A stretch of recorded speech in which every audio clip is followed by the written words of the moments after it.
믹스커피, 지금부터 꼭 이렇게 드셔야 합니다.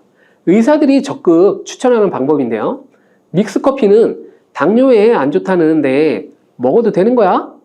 요즘 이렇게 질문하고 있지 않으세요? 결론부터 말씀드리면 어떻게 먹는지에 따라서 믹스커피는 건강에 도움을 줄 수도 있고 안 될 수도 있습니다. 그래서 잘 알고 먹어야 된다는 거죠.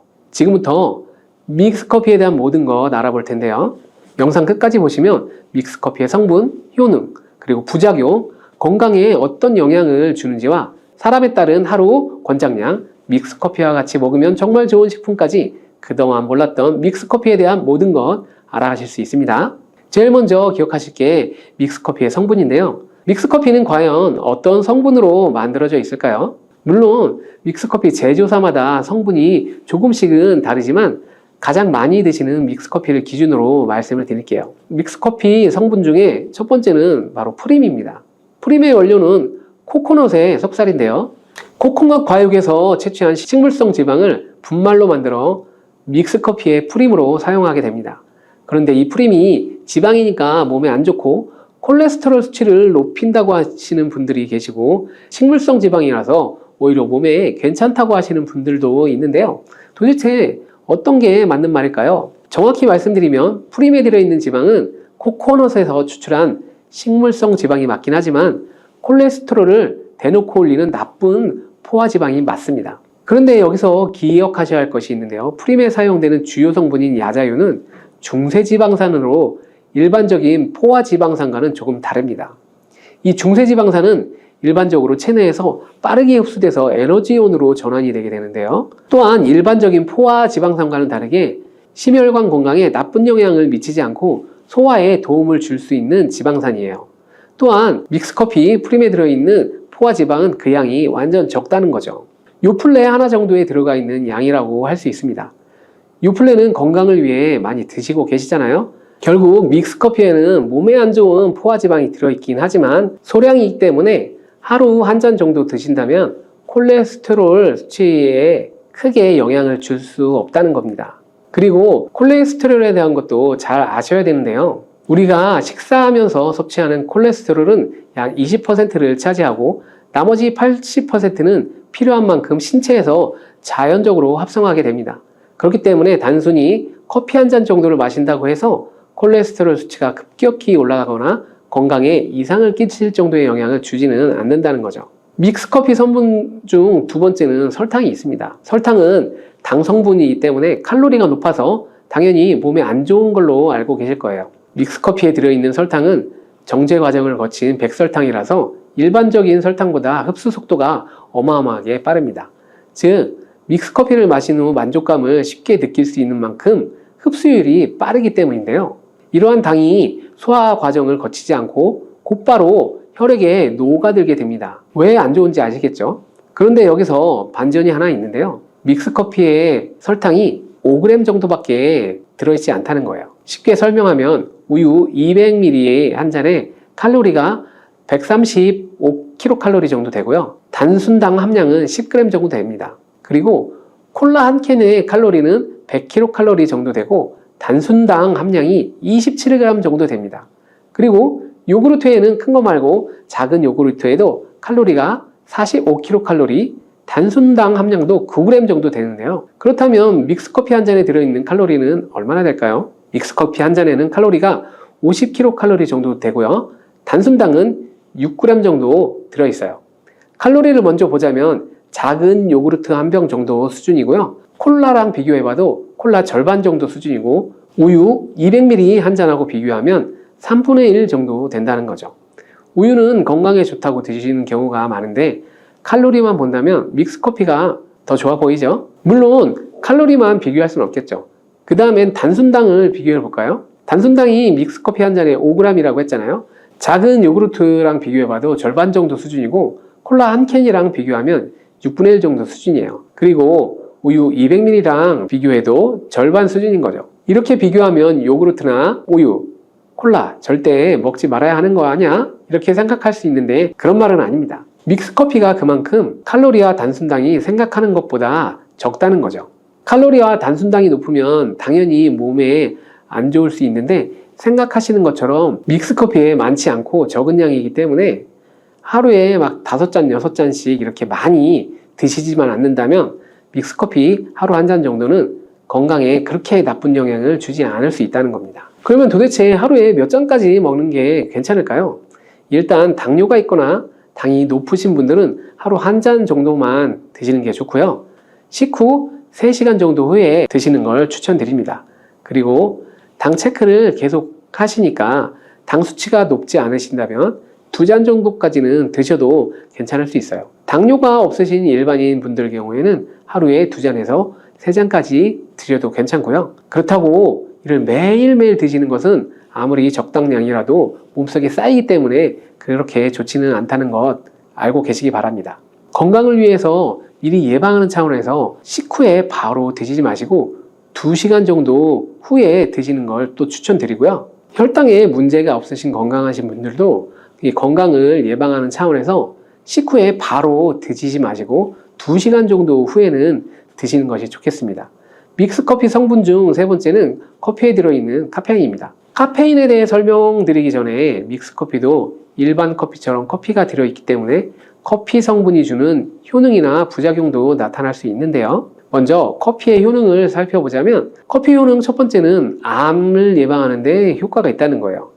미국 건강매체 캔서헬스에 따르면 ITPR3라는 물질이 있는데요. 대장암에서 간 전이에 기여하는 유전자의 발현을 유도해서 도미노 효과를 유발하는 물질인데 특별한 억제제는 아직까지 없지만 커피를 마시는 사람에게서 이 카페인이 ITPR3에 대한 억제 효과를 보인다는 것을 발표했고 카페인 섭취와 대장암 재발 그리고 사망률 관계를 추적한 결과 하루 4잔 이상 커피를 마시는 환자들이 전혀 마시지 않은 사람에 비해서 생존율이 현저히 향상된 것이 밝혀진 연구도 진행되었었습니다. 이런 실험을 진행하면서 커피의 카페인에 대한 효능들이 지금까지 많이 연구되고 있는데요.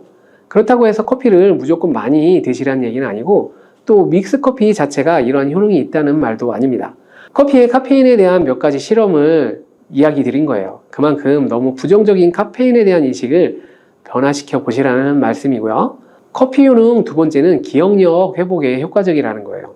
서울대 식품생명공학부 교수님께서 쥐의 인지능력 실험을 했는데요. 쥐를 물에 빠뜨린 뒤에 안전한 장소에 도착하는 시간을 측정해 봤는데 평균 10초 정도 걸렸습니다. 그 쥐들에게 기억력을 손상시킬 수 있는 물질들을 투입하고 같은 실험을 했을 때 안전한 장소를 발견하는데 최대 40초가 걸렸습니다. 이 쥐들을 2그룹으로 나눠서 한 그룹은 하루에 3잔의 커피를, 다른 그룹은 하루 6잔의 커피를 주입을 했는데요. 그 결과 하루에 3잔의 커피를 준 쥐들은 20초로 빨라졌습니다. 그런데 하루에 6잔을 주입한 쥐들은 거의 정상으로 돌아왔고 평균 10초 정도 걸렸다고 해요. 이러한 결과에 따르면 커피가 기억력 회복에 확실히 도움이 된다는 사실을 알 수 있는 거죠. 참고로 이 실험에서는 일반 카페인 커피와 디카페인 커피 2종류를 같이 실험을 했는데 거의 같은 효과를 보였습니다. 결론은 커피에 카페인 말고도 커피에 들어있는 클로로겐산 등 각종 항산화제 성분 덕분에 기억력 회복에 효과가 있다는 사실이 밝혀진 거죠. 정말 놀랍지 않나요? 나이가 들어가면 기억력이 안 좋아지고 인지능력 장애가 오면서 더 나아가서는 치매가 올 수 있게 되는데 커피의 성분이 이런 질병을 예방할 수 있다니 너무 커피를 부정적인 시각으로 보시지 않아야겠죠? 그렇다고 커피를 남용하시면 안 되고요. 모든 사람에게 동일한 실험 효과가 나타나는 것이 아니기 때문에 자신의 건강 상태를 잘 알고 드시면 좋겠습니다. 다만 카페인에 예민하신 분들은 믹스커피나 일반 카페인 커피를 드시면 잠을 잘 못 주무실 수도 있기 때문에 디카페인 커피를 추천을 드립니다. 그리고 역류성 식도염, 위염 같은 위장 질환이 있으신데 커피는 드시고 싶은 분들은 될 수 있으면 디카페인을 드시면 좋겠습니다. 커피 효능 3번째는 혈당 조절을 하는데 효과가 있다는 겁니다. 전 세계적으로 대사증후군을 앓고 있는 사람이 약 10억 명이 훨씬 넘는다고 하는데요. 이처럼 많은 사람들이 모든 질병의 근원이라고 할 수 있는 대사증후군을 가지고 있습니다. 최근의 연구들은 커피가 대사증후군의 발병 위험을 감소시켜 준다는 것을 보여주고 있는데요. 커피에 대한 매우 흥미로운 연구 논문을 소개하겠습니다. 이 연구는 하루에 5잔의 커피를 마신 사람과 카페인이 없는 커피를 마신 사람을 비교했습니다. 카페인 커피를 마신 사람과 카페인 없는 커피를 마신 사람은 커피를 마시지 않는 사람에 비해 당 섭취 2시간 후 혈당이 13.1%나 크게 떨어졌습니다. 이외에도 카페인과 혈당에 관계된 많은 실험들이 존재하게 되는데요. 이런 실험들이 음료수에 들어있는 합성 카페인을 말씀드리는 건 아닙니다. 커피 안에 들어있는 카페인 같은 적절한 카페인을 드시게 되면 큰 부작용 없이 드실 수 있다는 사실을 말씀드리는 거예요. 커피 효능 네 번째는 다이어트 효과입니다. 다이어트를 하는 사람들이 운동하기 전에 커피를 마시고 나서 운동을 한다면 카페인이 신진대사를 빠르게 하는데 도움을 줘서 운동 효과를 증진하기 때문에 체중 감량에 많은 도움을 줄 수 있습니다. 뿐만 아니라 커피에는 카페인 성분이 포함되어 있는데요. 당연하게도 믹스커피에 포함된 커피에도 카페인이 포함되어 있죠. 이런 카페인은 적절한 용량을 섭취하게 되면 신체적 피로 해소와 소화기관 개선과 같은 효능을 누릴 수 있습니다. 오전에 커피 한 잔을 마시면 화장실 가고 싶어진다는 것도 커피의 카페인 성분이 장 운동을 활발하게 해주는데 영향을 주기 때문입니다. 물론 이뇨작용도 활발하게 해줘서 소변도 조금 더 많이 보게 되긴 합니다. 다시 돌아가서 믹스커피에 들어있는 세 번째 성분 카페인에 대해 알아보겠습니다. 믹스커피에 포함된 카페인 용량은 제품마다 차이가 있을 수 있습니다. 하지만 평균적으로 60mg의 카페인이 한 잔 용량의 믹스커피에 포함되어 있는데요. 이는 일반적인 아메리카노 커피의 3분의 1 수준에 해당하는 수치입니다. 결과적으로 믹스커피의 카페인은 일반 아메리카노보다 훨씬 적게 들어있다는 거죠. 그렇다면 식약처에서 권고하는 카페인 1일 최대 섭취량은 얼마나 될까요? 일반 성인의 경우 카페인 최대 섭취량은 400mg 정도 되고요. 어린이나 청소년은 체중 1kg당 2.5mg 이하, 임산부는 200mg 정도 됩니다. 그러나 임산부의 경우에는 카페인이 태아에 미치는 영향이 조금이라도 있을 수 있으니까 안 드시는 게 좋겠죠? 콜라 한 캔에 카페인이 보통 35mg 정도 들어있으니까 믹스커피에 포함된 카페인 함량도 크지 않다는 것을 알 수 있습니다. 그렇다면 믹스커피와 같이 먹었을 때 효과를 극대화할 수 있는 식품은 또한 없을까요? 당연히 있습니다. 믹스커피와 같이 함께 먹으면 좋은 음식 첫 번째는 바로 강황입니다. 노란 빛깔을 띠는 강황 가루를 넣은 커피를 골든 라떼라고도 불리고 있는데요. 강황이 몸에 좋다는 사실이 알려지면서 이미 미국과 유럽 등 전 세계적으로 엄청난 인기를 끌고 있는 새로운 종류의 커피 중 하나입니다. 강황에 함유된 커큐민 성분에는 강력한 항염 작용을 가지고 있어서 체내의 염증 유발 물질을 억제하게 되고 암세포 발생하고 증식되는 것을 낮춰주게 됩니다. 또한 우울증을 완화하는 데도 도움이 되며 기억력을 개선하고 치매를 예방하는 등의 다양한 효능을 가지고 있습니다. 강황 커피는 커피 한 컵에 강황 1티스푼을 넣으면 좋은데요. 강황 속 커큐민은 우리 몸에 굉장히 흡수가 어려운 성질을 가지고 있습니다. 그래서 세계적으로 유명한 원료 기업들은 이 각 기업마다 커큐민 흡수율을 높이는 특허 원료를 만들어내고 하는데 간단하게 흡수율을 높일 수 있는 방법이 있습니다. 그것은 바로 후추를 사용하시면 됩니다. 미국 텍사스 주립대학에서 실시한 연구 결과 강황의 커큐민은 후추의 피페린과 만나면 흡수율이 2000%까지 높아진다는 것을 밝혀냈어요. 강황 커피에 후추를 아주 살짝 넣게 되면 건강 개선 효능을 높일 수 있고 만약 향이 강하다고 느껴진다면 우유를 조금 넣어서 드셔도 아주 좋은 방법입니다. 믹스커피와 같이 먹으면 좋은 음식 두 번째는 바로 계피입니다. 커피에 계피를 넣으면 아주 향긋한 커피를 즐길 수 있는데요. 후추와 정향에 이어 세계 3대 향신료 중 하나인 계피는 이미 수천 년 동안 약재로 사용되어 왔으며 여러 연구를 통해 계피의 다양한 효능들이 입증되어 왔습니다. 커피의 원료 생산지인 멕시코에서도 커피에 시나몬 스틱을 넣은 커피를 즐겨 마신다고 하는데요. 미국 당뇨협회가 발표한 연구에 따르면 제2형 당뇨병 환자에게 계피를 투여하자 혈당, 중성지방 수치는 낮아지고 좋은 콜레스테롤 수치는 높아졌다고 해요. 블랙커피에 계피 2분의 1티스푼을 넣은 후에 섞어 마시는 것이 황금 비율이라고 하니 한번 참고해서 드셔보시면 좋을 것 같습니다.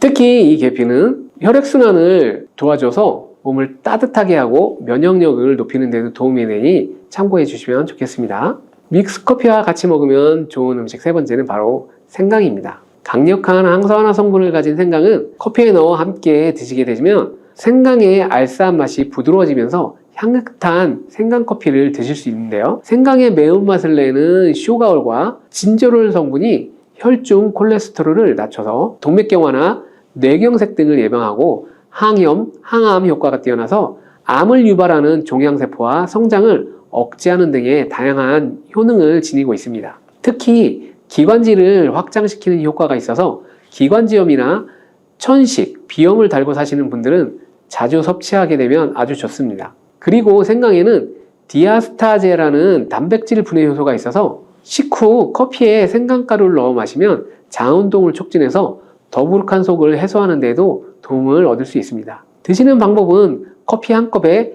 생강가루 1티스푼을 넣어 드시면 되고, 생강의 맛이 걱정되신다면 처음에는 조금씩 넣고 서서히 맛을 익혀가는 것도 좋은 방법이라고 할 수 있습니다. 제가 말씀드린 방법이 무조건 커피를 먹어라, 먹지 말아라 하는 그런 말은 아니고요.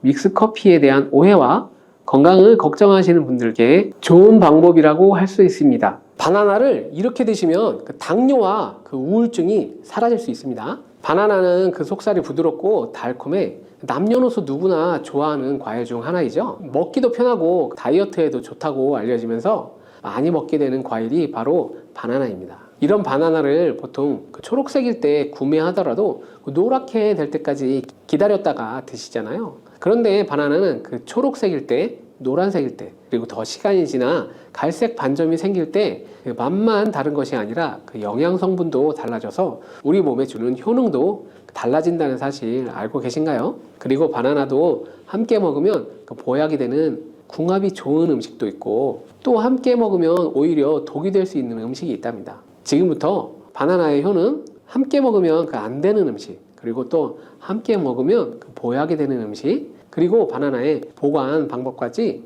바나나에 대한 모든 것 알아가시기 바랍니다. 바나나가 그 어떤 상태일 때를 가장 좋아하시나요? 저는 그 예쁘게 노란색으로 숙성되었을 때 먹는 것을 가장 좋아하는데요. 그 이유가 그 초록색일 때는 단맛도 덜하고 식감도 약간 서걱서걱하고 그 맛이 없는 것 같기도 하고, 그 갈색 반점이 생기면 왠지 보기에 좋지 않고 시간이 더 지나면 그 상한 것 같은 생각이 들어 먹기에 꺼려지기 때문인데요. 그런데 초록색 바나나, 노란색 바나나, 그 갈색 바나나가 각각 영양소가 달라진다는 사실 알고 계셨나요? 먼저 초록색 바나나는 덜 익은 바나나가 맞습니다. 그렇다고 못 먹을 정도는 아닌데요. 단맛이 약간 적은 대신에 건강에는 훨씬 더 많은 도움이 될 수 있습니다. 그 중에서 특히 그 당뇨 환자에게 많은 도움이 되는데요. 초록색 바나나는 소장에서 분해되지 않고 대장까지 내려가서 대장의 미생물에 의해 분해되는 저항성 전분이 풍부합니다. 이 저항성 전분은 아밀로스가 많은 탄수화물을 말하는데, 이는 아밀로스가 포도당으로 분해가 잘 되지 않아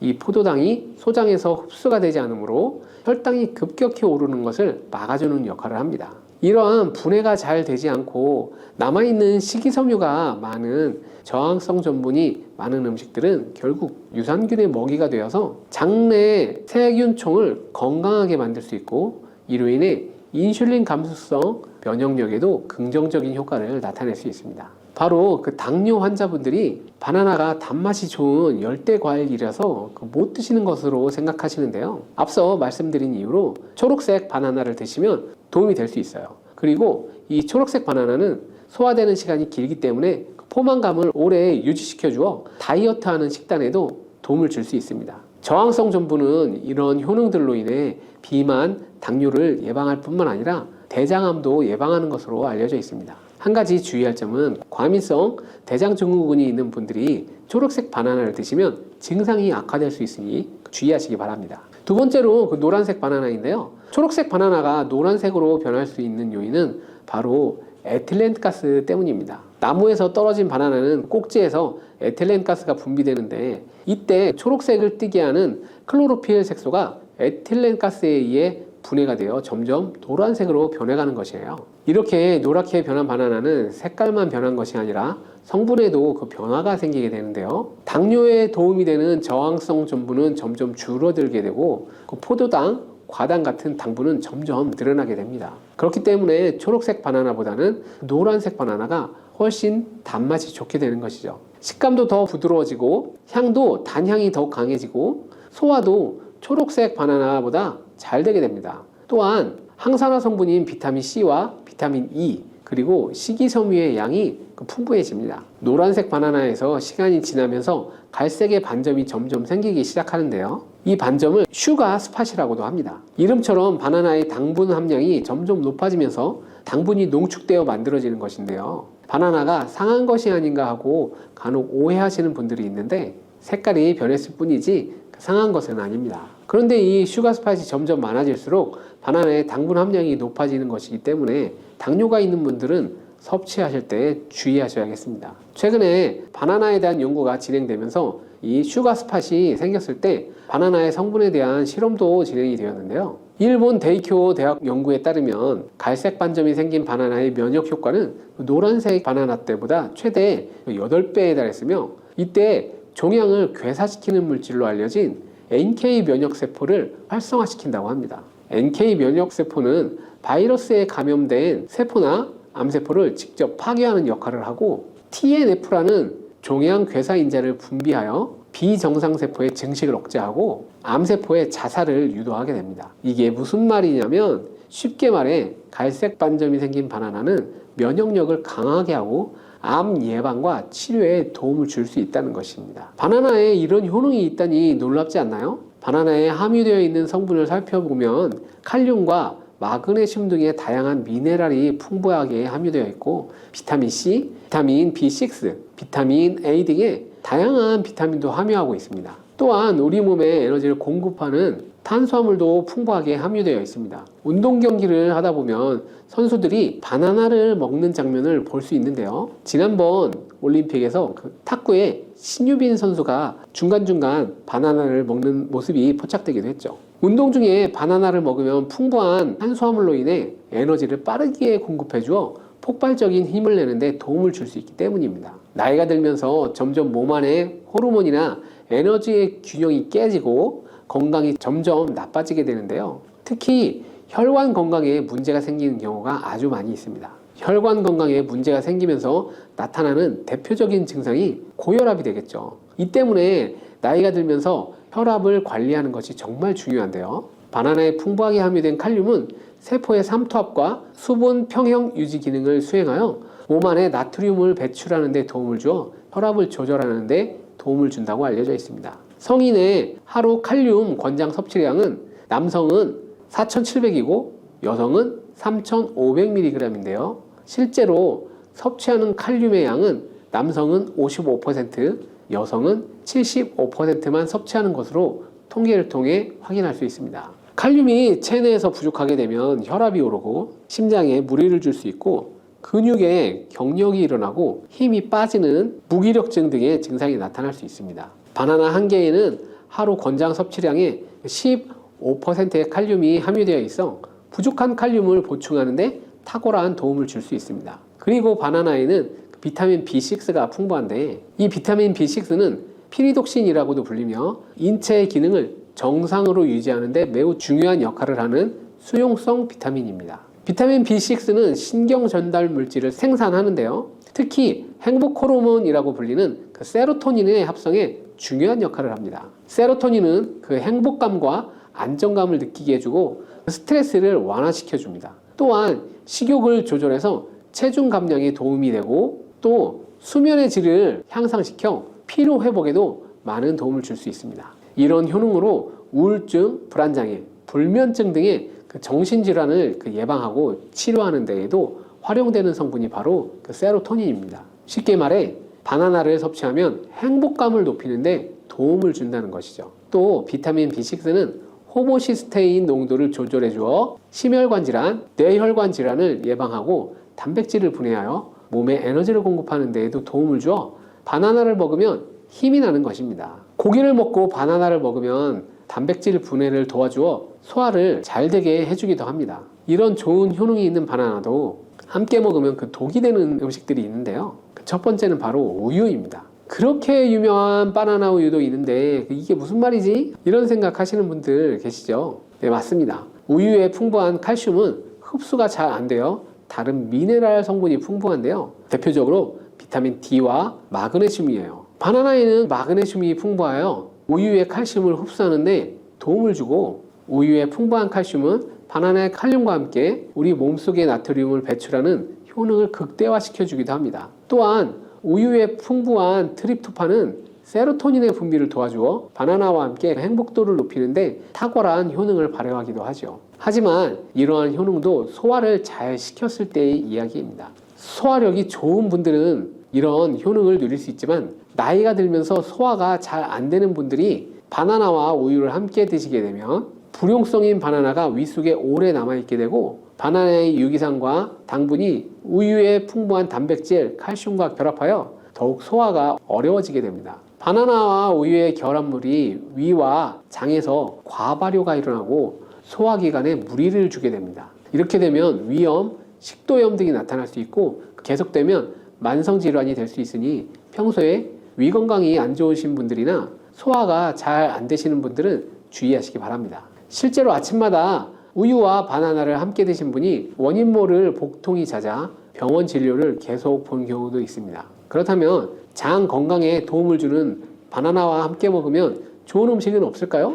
있죠. 바로 오트밀입니다. 바나나에 함유된 섬유질은 대부분이 그 불용성 섬유질이기 때문에 장내의 이물질을 흡착하여 변의 부피를 크게 하는 데 도움이 되지만, 물을 흡수하여 변을 부드럽게 만들지는 못합니다. 이 때문에 바나나를 지속적으로 드시면 그 변비에 걸릴 수도 있는데요. 이를 방지하려면 수용성 섬유질이 필요합니다. 바로 오트밀에 수용성 섬유질이 풍부하게 함유되어 있습니다. 오트밀에는 수용성 섬유질이 50% 이상 함유되어 있어 바나나와 오트밀을 함께 섭취하게 되면 섬유질의 균형이 잘 맞아 변을 무르게 하여 배변을 원활하게 하고 장 건강에 도움을 주게 됩니다. 또한 콜레스테롤의 배출도 도와주어 혈관 내에 나쁜 콜레스테롤의 수치를 낮추는 데에도 도움을 줄 수 있습니다. 바나나와 함께 먹으면 그 독이 되는 음식 두 번째는 바로 고구마입니다. 고구마는 바나나와 함께 다이어트에 도움이 되는 음식으로 함께 섭취하는 경우가 종종 있는데요.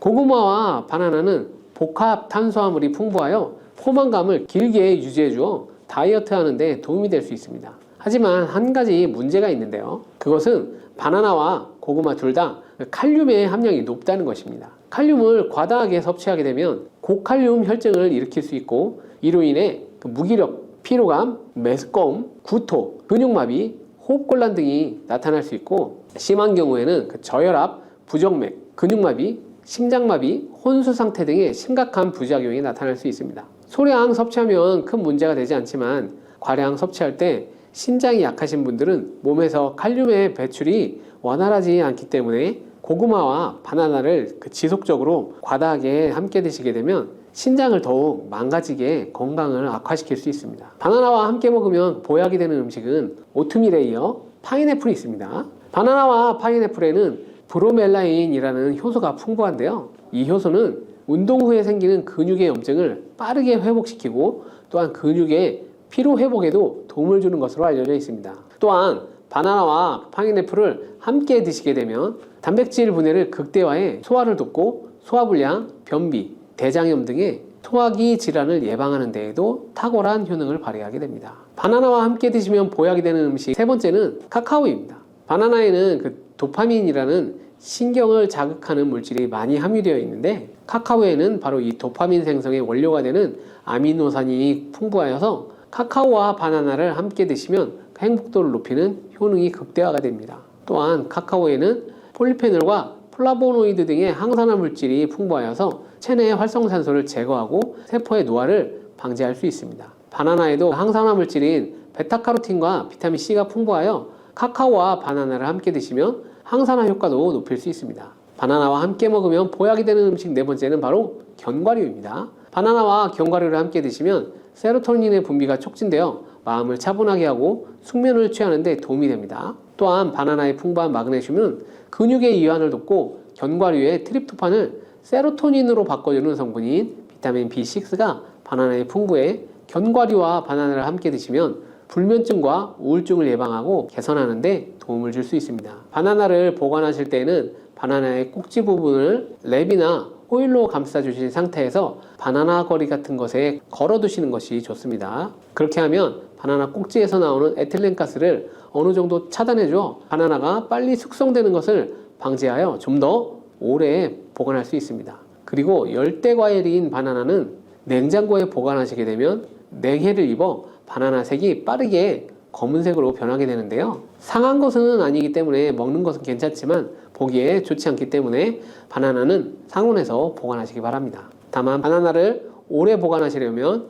껍질을 벗긴 상태에서 먹기 좋은 크기로 잘라 냉동 보관하셨다가 드시면 아주 좋습니다. 블루베리는 세계 10대 건강식품에 들어갈 만큼 우리 몸을 건강하게 하는 데 도움이 되는 과일입니다.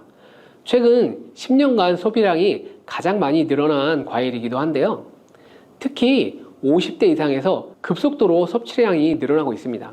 이렇게 섭취량이 급속도로 올라가고 있는 이유는 블루베리가 먹기에도 편하고 건강에도 좋다고 알려지고 있기 때문인데요. 냉동 블루베리의 판매량도 함께 증가하고 있습니다. 냉동 블루베리를 씻지 않고 그냥 드시는 분들이 많아지고 있는데요. 누구는 그냥 먹어도 된다.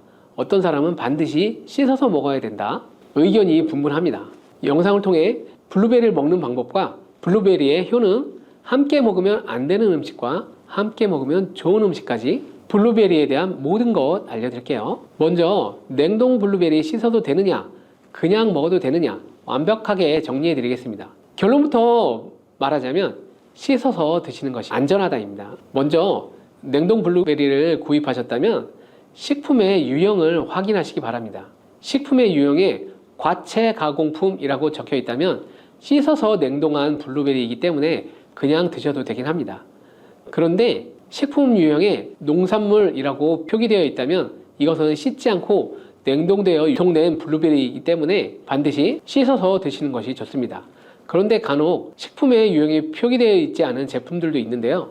이런 제품도 씻어서 드시는 것이 좋겠죠. 2022년 한국소비자연맹에서 현재 시중에서 판매되고 있는 냉동과일 블루베리, 망고, 딸기 등의 제품을 선정하여 안정성 평가를 했는데요. 과체 가공품 같은 세척과일 제품에서 미생물, 잔류농약, 곰팡이, 독소 등의 검사에서 규격 기준에는 적합하긴 했지만 미생물과 잔류농약이 검출된 제품들이 있었습니다. 이 자료를 바탕으로 한다면 냉동 블루베리 제품도 이미 씻어서 유통이 되고 있다고 할지라도 한번 씻어서 드시는 것이 좋겠습니다. 블루베리를 씻는 방법은 흐르는 물에 30초 정도만 씻어주면 되는데요.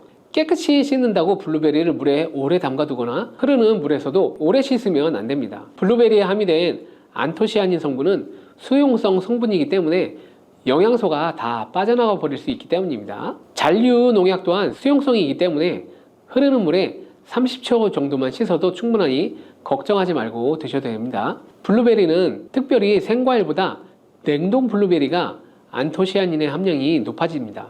시드니의 뉴사우스 웨일스 대학의 연구진이 블루베리의 건조, 냉장, 냉동했을 때 핵심 영양소가 어떻게 변화되는지 실험을 했는데요. 안토시아닌의 함량이 블루베리 1g당 생과일 때 7.2mg이었는데 냉장 보관하여 2주가 지났을 때 5.7mg으로 줄었고 건조했을 때는 4.3mg으로 더욱 줄었습니다.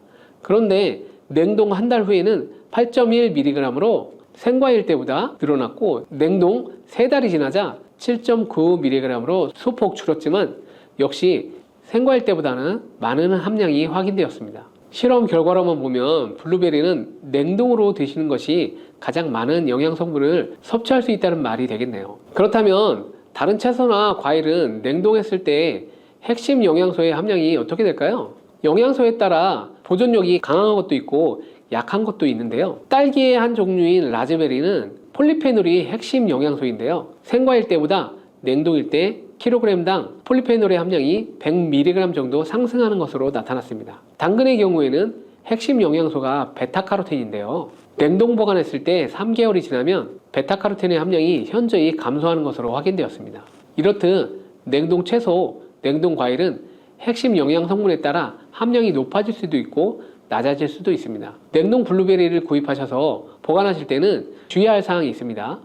판매되는 냉동 블루베리는 대량으로 포장되어 있는데요. 한 번에 드실 수 없는 양이죠. 냉동 블루베리는 해동해서 드시게 되면 녹으면서 안토시아닌까지 함께 녹아 나오기 때문에 냉동실에서 꺼내 바로 드시는 것이 좋습니다. 혹시나 해동이 되었다면 다시 냉동해서 드시면 안 됩니다.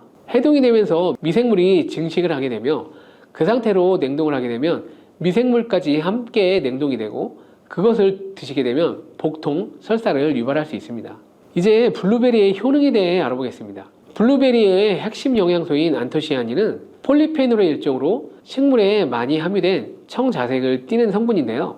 블루베리의 색깔이 짙은 보라색을 띠는 것이 바로 안토시아닌 때문입니다.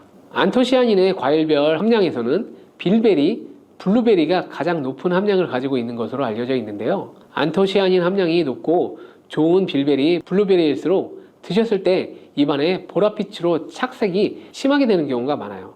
인공 색소가 아니기 때문에 전혀 걱정 안 하셔도 되고 10분 정도 지나면 자연히 없어지니 시중 빌베리, 블루베리가 포함된 건강기능식품을 드셨을 때 착색이 되더라도 전혀 걱정 안 하셔도 됩니다. 안토시아닌의 가장 큰 효능은 눈을 건강하게 한다는 것입니다. 안토시아닌은 로놉신의 제합성을 촉진하여 시력을 보호하고 백내장, 안구건조증, 망막염 등의 눈 질환을 예방합니다. 눈의 피로와 노화를 방지하며 초기 근시도 예방하는 것으로 알려져 있습니다. 또한 강력한 항산화 물질인 안토시아닌은 체내의 활성산소를 제거하여 세포의 노화를 방지해 주는데 뇌세포의 노화까지 예방을 합니다. 폴리페놀 성분인 안토시아닌은 뇌의 신경세포를 보호하고 신경 전달 물질의 분비를 촉진하여 뇌 기능도 향상시키며 뇌의 해마를 자극하여 기억력을 향상시키고 치매를 예방하는 데에도 효과적입니다. 테로스틸벤 성분이 뇌의 신경 전달 물질인 도파민과 노르에피네프린의 분비를 촉진하여 집중력을 향상시키는 데에도 도움을 주는 것으로 알려져 있습니다. 간단히 말하자면 블루베리를 꾸준히 섭취하면 기억력, 집중력을 향상시키고 치매를 예방하는 데도 조금이나마 도움을 줄 수 있다는 것이죠. 또한 활성산소를 제거하는 안토시아닌은 피부 미용에도 좋은 효능을 발휘하는데요. 피부 노화를 방지할 뿐 아니라 염증을 제거하고 억제하는 효과도 있어 여드름 피부를 개선하는 데에도 도움이 됩니다. 또한 비타민과 미네랄이 풍부하여 피부를 건강하게 유지하고 풍부한 안토시아닌과 비타민C는 피부의 수분을 유지하는 데 도움을 주어 주름을 예방하고 피부톤을 밝게 하는 데에도 도움을 줍니다. 그리고 풍부한 식이섬유는 장의 운동을 촉진시켜주고 장내의 노폐물을 흡착하고 배출시켜 피부 트러블을 개선하는 효과도 있습니다. 나이가 들면서 머리숱도 많이 줄어들게 되어 탈모를 걱정하는 분들도 늘어나는데요. 블루베리는 탈모 예방에도 효과적입니다. 블루베리의 안토시아닌은 튼튼한 모발이 자라날 수 있도록 모낭세포를 자극해주고 두피세포의 노화를 예방하여 탈모를 예방하게 되는 것이죠. 또한 블루베리에 함유된 비타민C는 머리카락 조직 형성에 필수적인 성분이고 콜라겐 생성을 촉진하여 모발을 강화하고 두피 건강을 증진하는 데도 도움이 됩니다. 항산화 성분인 안토시아닌은 머리카락 세포를 손상시키는 자유라디칼을 제거하고 머리카락 손상을 예방하는 데도 도움이 되어 탈모를 예방하는 것입니다. 블루베리는 당뇨의 위험이 있는 분들에게도 도움이 되는데요. 블루베리는 혈당 수치를 낮춰주고 당분을 에너지원으로 사용하는 신진대사의 과정을 촉진해주는 효능이 있습니다. 미국의 당뇨병 협회는 블루베리를 당뇨병 슈퍼푸드라고 부르며 블루베리를 꾸준히 섭취하면 인슐린 감수성을 향상시키고 혈당을 낮추는 데 도움이 된다고 발표했습니다. 블루베리에 대한 연구를 진행했는데요. 하루에 150g의 블루베리를 섭취한 실험군은 혈당 스파이크의 발생이 낮아졌고 인슐린 수치 또한 낮아진 것으로 확인되었다고 발표했습니다. 블루베리에 함유된 안토시아닌뿐만 아니라 칼륨, 비타민 B6는 심장 건강을 지키는 데 도움을 주는데요. 이 성분들은 체내 콜레스테롤과 혈액의 지방을 감소시켜 혈액순환을 원활하게 해줍니다. 이런 효능으로 심장마비나 협심증을 일으키는 죽상동맥경화증을 예방하는 데 도움을 주게 됩니다.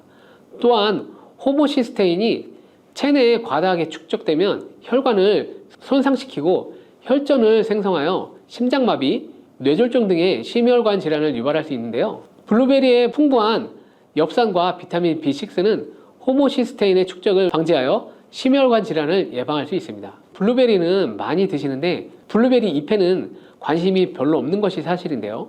블루베리 잎이 열매의 항산화 효능보다 뛰어나다는 사실 알고 계신가요? 블루베리 잎은 열매보다 안토시아닌 함량이 높고 또한 폴리페놀의 일종인 클로로겐산의 함량도 높아 열매보다 항산화 효과가 20-30배 높은 것으로 알려져 있습니다. 놀랍지 않나요? 이러한 블루베리 잎은 차로 우려서 드시면 되는데요. 물 1리터에 잎 4g을 넣고 10분 정도 끓인 후에 식혀서 드시면 됩니다. 블루베리가 새콤달콤한 맛이 난다면 블루베리 잎차는 구수한 맛이 나는 것이 특징입니다. 이렇게 좋은 블루베리도 함께 먹으면 안 되는 음식이 있는데요. 바로 우유입니다. 깜짝 놀라지 않으셨나요? 보통 냉동 블루베리를 우유와 함께 믹서기에 갈아 주스로 많이 드시는데요. 이렇게 되면 블루베리의 영양소가 파괴된답니다. 국제의학 바이오 저널의 연구에 따르면 블루베리의 폴리페놀 성분과 우유 단백질의 친화성 때문에 블루베리와 우유를 함께 먹게 되면 블루베리의 항산화 성분이 대부분 파괴된다고 발표했습니다. 그리고 우유에 함유된 칼슘은 블루베리의 안토시아닌과 만나면 킬레이트화 되는데요. 이것은 둘이 결합하여 덩어리를 만든다는 것입니다. 이렇게 덩어리가 된 물질은 불용성 침전물로서 체내에서 녹거나 흡수되지 않고 몸 밖으로 배출되게 됩니다. 이 과정에서 체내에 머물며 소화되지 않기 때문에 위와 장에 큰 부담을 주게 됩니다. 이 때문에 블루베리와 우유를 자주 섭취하시거나 위와 장이 약하신 분들이 드실 경우 위장에 염증을 유발할 위험이 있습니다. 특히 신체 기능이 많이 떨어져 있는 나이가 많은 분들이 이렇게 드시면 위장에 안 좋을 수 있으니 주의하시기 바랍니다. 블루베리 주스를 만들어 드실 때는 우유 대신 오트밀이나 물을 첨가하여 드시는 것이 좋겠습니다. 우유가 블루베리와 맞지 않는다고 해서 요거트도 맞지 않는 것은 아닙니다. 요거트는 발효 과정을 거쳐 단백질이 쉽게 분해되기 때문에 항산화 성분의 흡수율을 높여줍니다. 요거트에 냉동 블루베리를 얹혀서 먹는 것은 블루베리를 먹는 좋은 방법이 되겠습니다. 블루베리를 드실 때 주의하셔야 할 분들도 있는데요. 블루베리에는 살리실산이라는 성분이 있는데 이것 때문에 알레르기 반응을 일으키는 분들이 있습니다. 블루베리를 드시면 입술이 붓거나 가려운 증상이 나타나고 복통과 설사의 증상이 나타난다면 즉시 블루베리 섭취를 중단하셔야 합니다. 그리고 블루베리에는 혈액을 묽게 만드는 비타민 K가 풍부하게 함유되어 있는데요. 심장질환이나 뇌혈관 질환 등으로 이미 아스피린과 같은 혈전 용해제를 복용하고 계신 분들이 블루베리를 과잉 섭취하게 되면 문제가 발생할 수 있으니 섭취를 주의하셔야 합니다. 또한 사람에 따라서 블루베리가 일시적으로 혈당을 낮추는 효과가 있기 때문에 당뇨가 있는 분들이 블루베리를 과잉 섭취할 경우 저혈당 증세도 나타날 수 있습니다. 어떤 음식이든 각자 자신의 체질에 맞게 드시는 것이 가장 좋겠습니다. 단백질 폭탄으로 알려진 두부는 건강식으로 많이 드시는 대표적인 식재료입니다. 그런데 두부를 잘못 드시면 오히려 건강을 해칠 수 있다는 사실 알고 계신가요? 두부를 먹을 때 독이 되는 최악의 경우, 그리고 두부를 어떻게 먹어야 우리 몸에 보약이 될 수 있는지에 대해 바로 알려드리겠습니다. 두부가 오히려 건강을 해치는 첫 번째는 바로 GMO 유전자 변이된 콩으로 만든 두부를 먹을 때입니다. 2018년 보도자료를 보면 수입콩을 사용해 만든 두부 7종류 중에서 6종류가 GMO 성분이 검출되어 파문이 일었던 적이 있습니다. GMO는 원래 생산성을 향상시켜 식량 부족 문제를 해결하고 비타민, 미네랄 등의 영양소를 강화하거나 질병 저항성을 높여 건강에 도움을 주기 위해 유전자를 변이하여 재배하는 것입니다. 또 제초제나 살충제의 사용량을 줄일 수 있어 환경오염도 줄일 수 있는 장점이 있습니다. 하지만 이렇게 재배된 것을 섭취했을 때 건강에 대한 안정성 문제와 생태계 파괴 등의 논란은 끊이지 않고 있습니다. 우리나라에서는 GMO 재배를 법으로 금지하고 있으며 많은 나라들이 GMO의 수입과 생산을 규제하고 있습니다. GMO 식품을 꾸준히 섭취할 경우 건강에 문제가 생길 수 있는데요. 2년 동안 실험쥐 200마리에게 GMO 옥수수를 먹인 실험 결과 20%의 쥐에서 종양이 발생했고 종양의 크기도 컸는데요.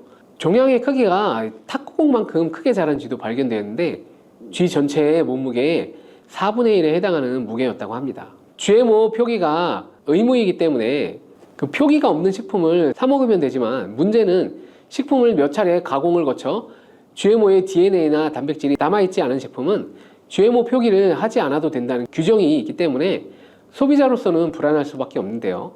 따라서 두부를 구매하실 때 원료가 수입산이 아닌 국내산 콩으로 만든 두부를 사 드시기 바랍니다. 우리나라는 GMO 재배가 금지이기 때문에 국내에서 재배된 식품은 안심하고 드셔도 됩니다. 두부가 건강을 해치는 두 번째 이유는 바로 유부를 드시는 것입니다. 유부는 두부를 기름에 튀겨서 만드는데요. 유부를 먹는 방법에는 대표적으로 유부초밥이 있지만 이외에도 다양한 요리의 재료로 사용됩니다. 유부의 고소한 맛과 부드러운 식감 때문에 다양하게 사용되지만 건강에 해로울 수 있으니 주의해야겠습니다. 두부를 기름에 튀겨서 만든 유부는 칼로리가 높아질 뿐만 아니라 트랜스 지방이 생성됩니다. 트랜스 지방은 혈관 내 콜레스테롤을 증가시키고 심혈관 질환의 위험을 증가시킵니다.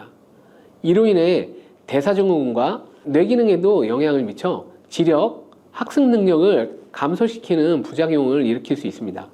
유부를 아예 드시지 말라는 것이 아니라 맛이 좋고 간단하게 식사 대용으로 드실 수 있는 유부지만 과하게 드시지 않고 적절하게 드시면 좋겠죠. 세 번째, 두부를 드실 때 주의할 점은 시금치와 함께 드시면 안 된다는 것입니다. 시금치는 철분이 풍부하게 함유되어 있어 빈혈 예방에 효과적으로 알려져 있습니다. 또한 비타민 A, 루테인, 제아잔틴 등의 영양소가 풍부하여 눈 건강 증진에 탁월한 효능이 있고 마그네슘, 비타민 K 등이 풍부해 뼈 건강 증진에 효과적인 것으로 알려져 있습니다. 그러나 문제는 시금치에 함유된 옥살산입니다. 이 옥살산이 두부의 칼슘과 결합하여 수산칼슘이라는 성분이 만들어지는데 이 성분이 결정을 이루어 신장이나 요로에 쌓여 결석이 됩니다. 신장결석, 요로결석이 되어 극심한 통증을 유발할 수 있는 것인데요. 시금치를 드실 때는 두부와 같이 칼슘이 많은 식품은 피하시고 별도로 섭취하시는 것이 좋겠습니다. 네 번째, 두부를 드실 때 오히려 해가 되는 경우는 갑상선이 약하신 분들입니다. 두부에는 사포닌이라는 성분이 함유되어 있는데 사포닌을 많이 섭취하게 되면 요오드가 몸 밖으로 과도하게 배출될 수 있습니다. 요오드는 갑상선 호르몬의 합성과 조절을 돕는 아주 중요한 성분인데요. 요오드가 부족하게 되면 갑상선 호르몬인 티록신의 생성이 부족하게 되어 갑상선의 기능을 제대로 하지 못하는 상황이 발생할 수 있습니다. 이렇게 되면 갑상선 저하증이 생길 수 있고 무기력해지고 피로가 회복이 잘 안 되며 우울증, 부종, 집중력 저하 등의 다양한 증상을 야기할 수 있습니다.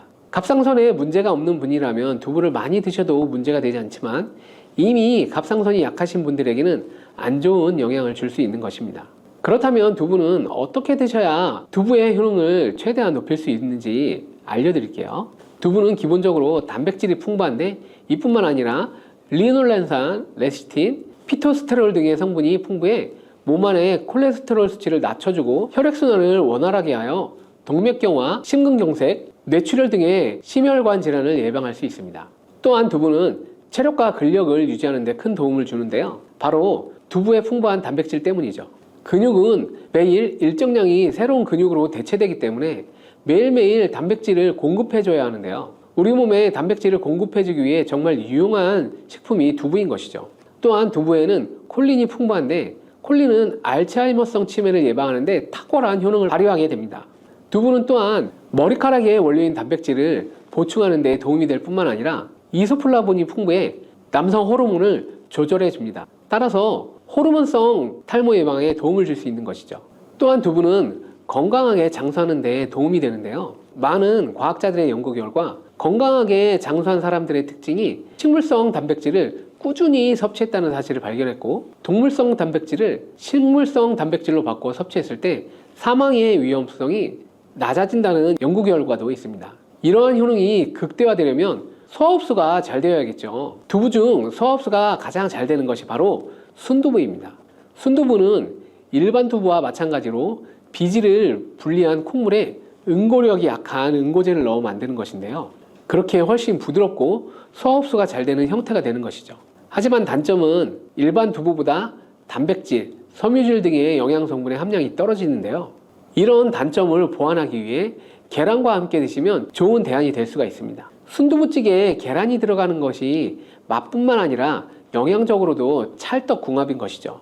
순두부와는 식감이 완전히 다른 쫄깃한 두부면이 요즘 인기가 높아지고 있는데요. 밀가루를 대체할 수 있는 다이어트 식품으로 많이 알려져 있습니다. 다양한 면 요리에 사용되는데 단순히 두부를 면 모양으로 만든 것이 아니라 일반 두부보다 단백질의 함량이 2배 정도 높아 건강에 더욱 좋은 식품이 될 수 있습니다. 두부에서 수분을 빼고 응축시켜 만들기 때문에 같은 무게당 영양 성분의 함량이 높아지게 되는 것이죠. 두부는 양배추와 함께 드시면 또 좋은데요. 두부는 단백질이 풍부하지만 비타민 C와 섬유질이 부족한데 양배추와 함께 드시면 모든 영양소를 골고루 섭취할 수 있게 되는 것이죠. 또 귀리를 넣은 잡곡밥과 함께 드시면 좋은데요. 귀리에 풍부하게 함유된 식이섬유와 베타글루칸과 두부의 단백질, 칼슘을 충분히 섭취할 수 있게 되는 것이죠. 두부는 그리고 미역과 김, 다시마와 같은 해조류와 함께 드시면 좋은데요. 이런 해조류와 함께 드시게 되면 두부의 단백질을 흡수하는데 극대화가 되고 두부의 사포닌으로 인한 요오드 배출을 해조류의 풍부한 요오드 성분이 상쇄시켜 줄 수 있는 것입니다. 두부와 함께 드시면 좋은 식품으로는 토마토가 있습니다. 토마토에는 라이코펜이라는 강력한 항산화 성분이 함유되어 있어 세포의 노화를 방지하고 활성산소를 제거하여 혈관을 건강하게 보호하며 암을 예방하는 효능도 있습니다. 두부와 토마토 그리고 계란까지 함께 살짝 볶아 드신다면 풍부한 영양 성분을 섭취할 뿐 아니라 암 예방과 체중 감량에도 좋고 피부 미용에도 탁월한 효능을 누릴 수 있습니다.